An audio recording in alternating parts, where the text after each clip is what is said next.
हरे कृष्ण। ओं नमो भगवते वासुदेवाय। ओं नमो भगवते वासुदेवाय। ओं नमो भगवते वासुदेवाय। नारायणं नमस्कृतं नरं चैव नरोत्तमं देवीं सरस्वतीं व्यासं ततो जयमुदीरये। नष्टप्रायेषु अभद्रेषु नित्यं भगवत सेवया भगवती उत्तमश्लोके भक्तिभावति नैष्टिके। कृष्णाय वासुदेवाय देवकीनन्दनाय च नन्दगोपकुमाराय गोविन्दाय नमो नमः। हरे कृष्ण।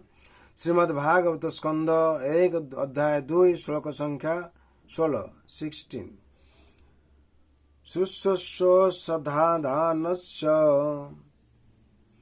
वासुदेव कथा रुचिम् श्यान्नहत सेवया विप्राम पुण्यतीर्थ निसेवनात्। शब्दर বলা হচ্ছে শুশ্রূষ भगवत कथा श्रवणाभिलाषी श्रद्धाधानस्य যোগ মনোযোগ এবং সাবধানতা সহকারে वासुदेव বা শ্রীকৃষ্ণ সম্বন্ধীয় কথা রুচি আসক্তি সাথ সম্ভব হয়। মহৎ সেবায়া ভগবানের শুদ্ধ ভক্তের সেবা করার ফলে বিপ্রা হে ব্রাহ্মণগণ পুণ্যতীর্থ যারা সব রকম পাপ থেকে মুক্ত নিশেষ অনাথ সেবা করার মাধ্যমে।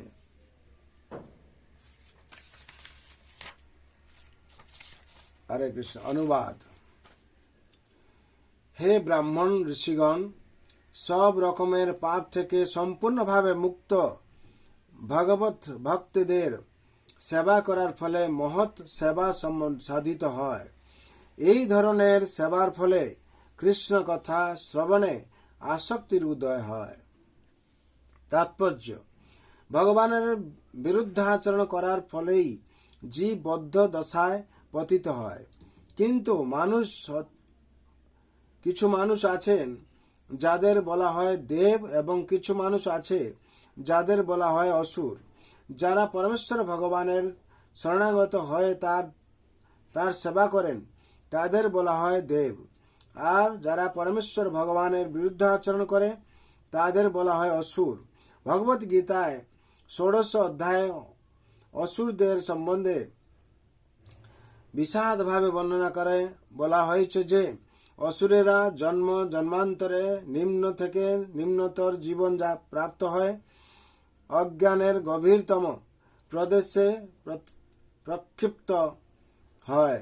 তারা অত্যন্ত অধপতিত পশু শরীর লাভ করে এবং পরম তত্ত্ব পরমেশ্বর ভগবান সম্বন্ধে তাদের কোনো জ্ঞান থাকে না। পরমেশ্বর ভগবানের ইচ্ছায় এই সমস্ত অসুরেরা বিভিন্ন স্থানে নিত্য মুক্ত ভগবত ভক্তের কৃপার প্রভাবে কলুষ মুক্ত হয়ে কৃষ্ণ ভাবনার অমৃত লাভ করে। ভগবানের এই ধরনের ভক্তরা যারা ভগবানের ইচ্ছা অনুসারে বিভিন্ন স্থানে গিয়ে আসরিক ভাবাপন্ন বদ্ধ জীবদের উদ্ধার করেন, তারা ভগবানের প্রতি অন্তরঙ্গ তারা ভগবানের অতি অন্তরঙ্গ পার্ষদ এবং তারা যখন নাস্তিকতার ভয়ঙ্কর বিপদ থেকে সমাজকে রক্ষা করতে আসেন তখন বুঝতে হয় তারা হচ্ছেন ভগবানের সত্যাবেশ অবতার। তারা ভগবানের পুত্রের মতো, ভৃত্যের মতো অথবা তার অন্তরঙ্গ পার্শ্বদের মতো, কিন্তু তারা কেউ নিজেদের ভগবান বলে দাবি করেন না। এই রকমের অসৎ দাবি কেবল অসুরেরাই করে থাকে এবং এই সমস্ত অসুরদের আসরিক অনুগামীরাও এই সমস্ত ভণ্ডদের ভগবান অথবা ভগবানের অবতার বলে গ্রহণ করে। বৈদিক শাস্ত্রে ভগবানের অবতার সম্বন্ধে স্পষ্টভাবে সমস্ত তথ্য প্রদান করা হয়েছে। শাস্ত্র প্রমাণ ব্যতীত কখনোই কাউকে ভগবান অথবা ভগবানের অবতার বলে মেনে নেওয়া উচিত নয়।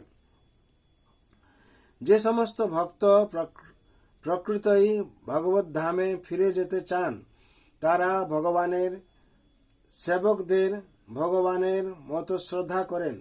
ভগবানের এই ধরনের সেবকদের বলা হয় মহাত্মা অর্থাৎ তীর্থ।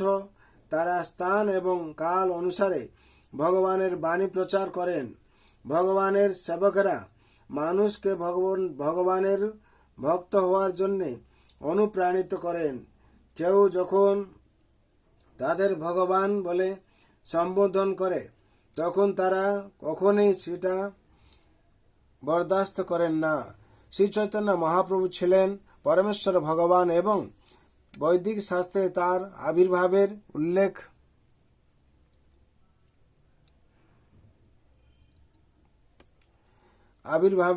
উল্লেখ রয়েছে, কিন্তু তবুও তিনি ভগবানের ভক্তরূপে লীলাবিলাস করেছিলেন।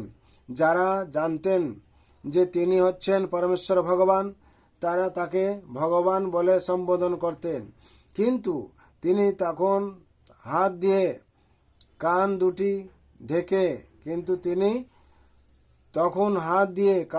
ঢেকে বিষ্ণু নাম উচ্চারণ করতেন।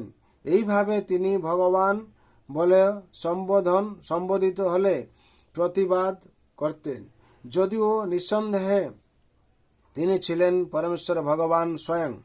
ভগবান নিজেই এইভাবে আচরণ করে। কপটচারী যে সমস্ত ভণ্ড নিজেদের ভগবান বলে প্রতিপন্ন করতে চায়, তাদের সম্বন্ধে আমাদের সাবধান করে দিয়ে গেছেন। ভগবানের সেবকরা ভগবানের বাণী প্রচার করার জন্য আসেন এবং বুদ্ধিমান মানুষদের কর্তব্য হচ্ছে সর্বতভাবে তাদের সাহায্য করা। সরাসরিভাবে ভগবানের সেবা করার থেকে ভগবানের সেবকের সেবা করার মাধ্যমে ভগবানকে অধিক সন্তুষ্ট করা যায়।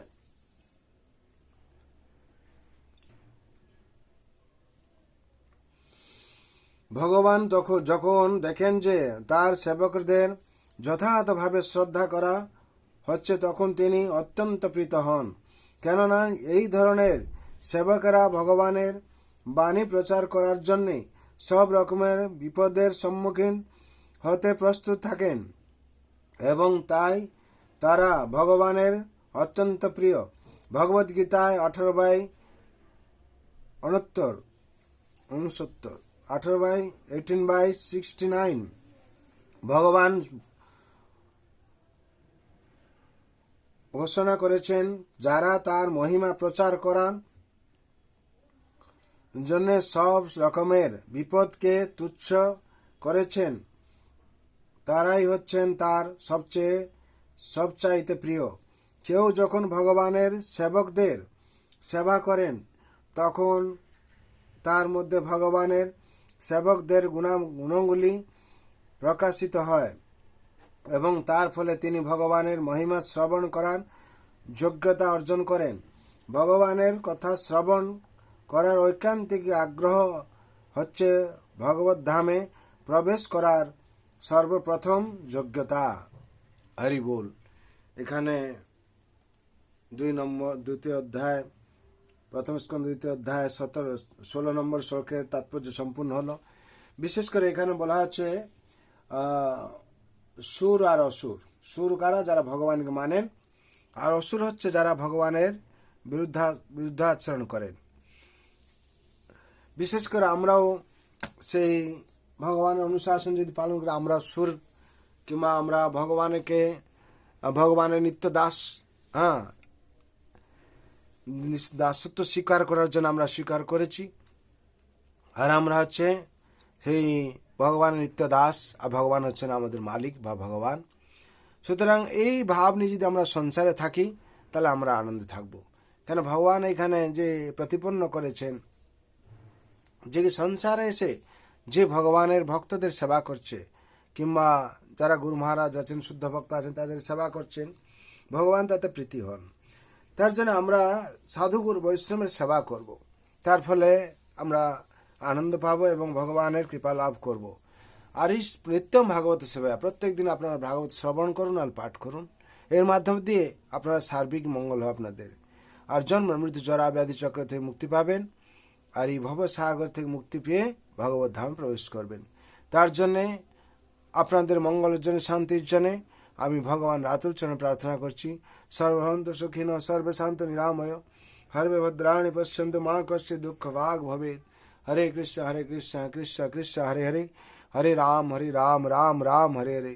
जय नाम महाप्रभु की जय, जय जगत गुरु शिल प्रभुपाद की जय, श्री गुरु महाराज की जय, श्रीमद् भागवत गीता यथार्थ की, श्रीमद् भागवत महापुराण की जय, अनंत कोटि वैष्णव भक्त वृंद की जय, उपस्थित भक्त वृंद की जय। निताय गौर प्रेमानंदे हरि हरि बोल, हरि हरि बोल, हरि हरि बोल, हरि हरि बोल। जय जय श्री राधे श्याम।